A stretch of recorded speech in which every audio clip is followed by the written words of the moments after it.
ये है कि बाप अगर बेटी को इस तरह से प्यार करे और खुदा न ख्वास्ता बाप के दिल में शहवत पैदा हो गई और उसकी कुछ तफसील है, ये खुद से फैसला ना करें, मुफ्ती से किसी मुफ्ती के सामने पूरी सूरत हाल रखें, तो अगर ये शहवत पैदा हो जाए तो उस बेटी की मां इस बाप पर हमेशा के लिए हराम हो जाती है।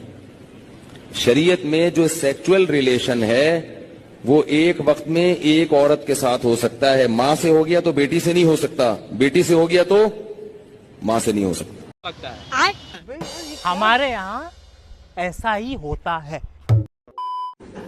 बैठे रहते हैं, देखते रहते हैं मुझे, तो फिर मुझे फील हुआ कि ये स्कूल में भी नहीं इनका ध्यान, ना पढ़ाई में इनका ध्यान है, तो ये फिर मुझे भी फील हुआ कि सीरियस ही है फिर ये, इसीलिए तो फिर मुझे ज्यादा फील हुआ कि मैंने भी फिर इनके साथ करने लगी फिर मैं भी। यही तो कयामत है।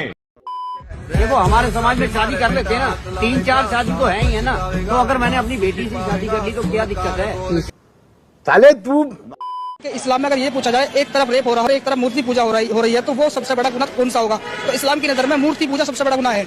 रेप नहीं है वो इसलिए नहीं है क्योंकि अल्लाह कह रहा है कि मैं शिर्क करने वालों को माफ नहीं करूंगा, चाहे और कितने भी बड़े गुनाह हो मैं उनको माफ कर दूंगा। तुम्हें शर्म है? कुछ शर्म आया है?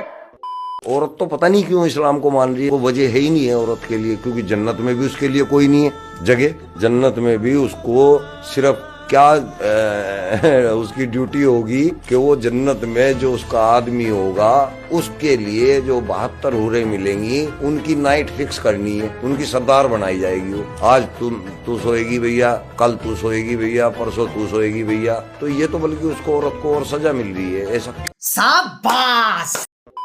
बिजली का बिल बहुत ज्यादा आता है, कोई ऐसा वजीफा बताएं कि बिजली का बिल कम है। समीरा आजम कराची से। अगर आप चाहते हैं कि आप के घर का बिजली का बिल कम से कम आए तो एक वजीफा है, आपने शहादत की अंगुली से मीटर पे जाके लिख लेना है जम जम।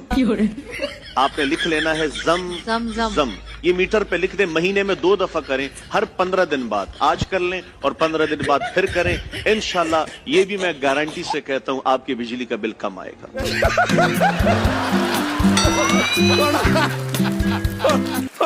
थोड़ा फनी टाइप का है यार। इंसान जीवित होता है, जीवित होने के बाद में मर जाता है, मर के कोई वो लौट के तो आएगा नहीं कि जन्नत में क्या हुआ।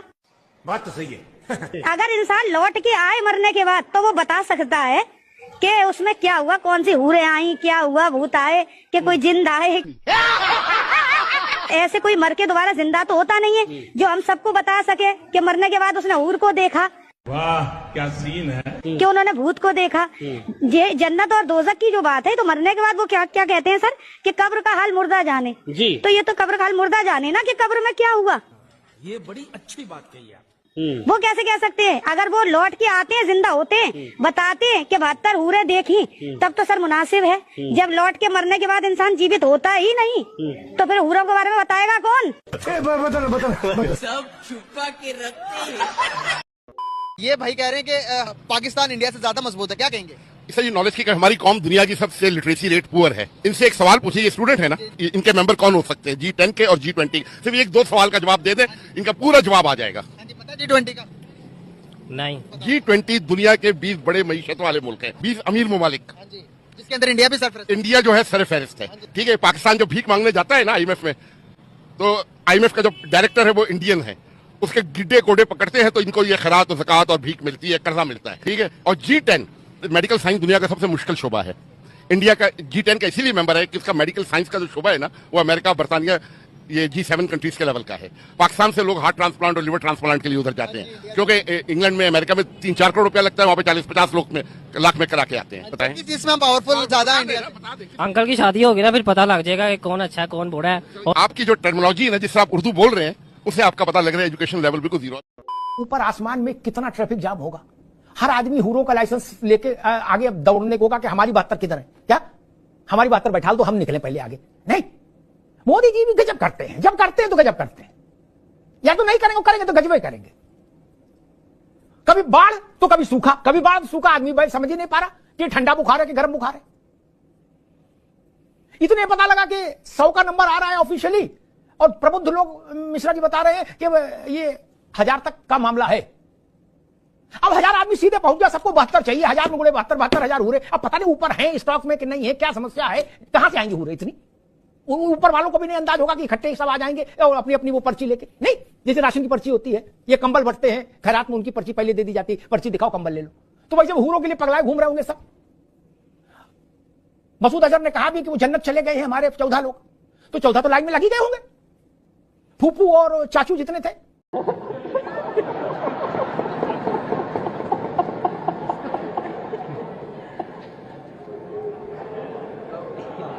वहाँ साधु संत जो बड़े बड़े मठों के मठाधीश है, वो जब वहाँ जाकर के आह्वान करते हैं ना कि हम कुंभ में आए, यहाँ से हम हिंदू राष्ट्र बनाने का ऐलान करेंगे, ये गलत है। ये गलत नहीं। अगर हम ये कहते हैं मुस्लिम राष्ट्र बनाएंगे तो हमारा मौलिक अधिकार नहीं होगा। जहाँ बहुमत हो गया बना दिया आपने, जहाँ 80% हो गया कहाँ नहीं बनाया? बात तो सही है। एक राष्ट्र दिखाइए जहाँ 80% मुसलमान हो गए और इस्लामी राष्ट्र नहीं बना, दिखाइए। अरे संविधान से मैं हिंदुस्तान दिखा रहा हूँ, हमने नहीं संविधान से चलते हैं, लेकिन आप एक राष्ट्र दिखाइए, दिखाइए ना एक राष्ट्र। 53 में से एक बताइए जहाँ 80% आबादी मुसलमान हो और इस्लामी राष्ट्र ना हो, दिखाइए। सर एक बात बताइए, बर्मन जी मुद्दे की बात है ना, आप एक बात बताइए, आपके पास देखिए हमारी सहिष्णुता है। सर आपके पास पासपोर्ट कहाँ का है? अरे भाई हमारे पास भारत का है। तो भारत का तो भारत की बात ही रहेगा, हमें दूसरे मुल्कों से क्या लेना देना है? क्यों नहीं लेना देना है? बना हुआ है, अब भागे आप, ये भागने का रास्ता है। ईरान बन गया इस्लामी राष्ट्र, अफगानिस्तान बन गया इस्लामी राष्ट्र, बात कीजिए, पाकिस्तान बन गया इस्लामी राष्ट्र, बांग्लादेश बन गया इस्लामी राष्ट्र। ये सब हिंदू राष्ट्र का अंग था कि नहीं था? क्या बात कर रहे हैं आप? मजा आया।